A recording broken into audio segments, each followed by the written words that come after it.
now to Joe, and now to Mark, who says Tom doesn't scare them. I'm talking about Republican Congressman Joe Walsh of Illinois and Tea Party Patriots co-founder Mark Meckler. Gentlemen, welcome to both of you. To Charles Payne's point that maybe the chamber is more or less dissing, I guess, both you guys, innocuously, innocently, but very really. Congressman, what do you make of that? Neil, I found Tom Donahue's comments outrageous, tone deaf, totally establishment, and doesn't understand at all where we're at right now. And you don't think he was joking, Congressman? No, you know, not at all. If he was joking, Neil, he was joking as much as the president was joking yesterday when he said maybe these shovel-ready projects weren't really shovel-ready. I'm tired of these little jokes. Hey, if Tom Donahue is more comfortable having Nancy Pelosi as Speaker next year because he wants to get rid of all of us Tea Party fiscally conservative freshmen who came here on a mission to save our kids from the debt we're placing on their backs, then fine. He can have Nancy Pelosi as his speaker. I found his comments outrageous. You know, Mark, I've always wondered, you have had so many conversations about this. I don't know, I just get the heebie-jeebies about this relationship between you and your colleagues, Tea Party colleagues, and some establishment Republicans. Not all establishment Republicans, and indeed not all Tea Parties. But that when something comes up like this, it's another gnawing example of not quite a great relationship. Are you having trouble with the Republican leadership?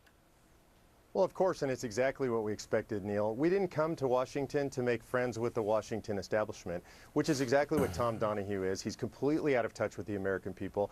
By a vast majority of the American people say do not raise the debt ceiling. Let's not forget that the U.S. Chamber supported TARP. They supported the stimulus. They supported the auto industry bailout. All debacles not supported by the American people. And when he says he's going to throw them out, let's remember who actually puts these people in office. It's the American people. It's not the U.S. Chamber. So, Mark, you don't take him at it. I mean, he has had a lot of fights with the administration, even though they're just across the street from one another there. There's been a tension convention between those two folks for a while. You don't take him at his word that he's just I guess, a fair and balanced critic? Well, I think it's fair to say that occasionally we'll be on the same side of an issue as the U.S. Chamber of Commerce. That's as it should be. It's issue by issue. Right. Today, he is on the wrong side of the issue. Okay, Congressman, I want to update you on something that's just come in here.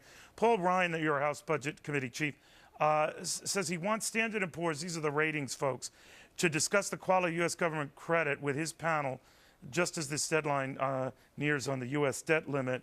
Of course, S&P was among those that threatened a downgrade of U.S. Debt if this whole debt thing wasn't, you know, dealt with expeditiously. What do you think of his move to meet with them?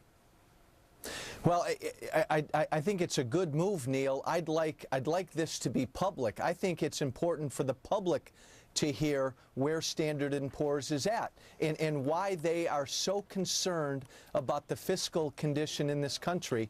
And again, to get back to Tom Donahue, Mark's right. Look, the people in this country are scared to death about the debt crisis. I'd love to take Tom Donahue in my district and introduce him to small businessmen and women who are sitting on their hands because they don't know what Washington's doing. This guy is establishment. It doesn't matter which party is in the White House. He's going to cozy up to him. He is yesterday, Neil, and the American people have had it with members of both parties who don't understand how serious this debt crisis is. By the way, you both sound like third-party guys. No, not at all, Neil.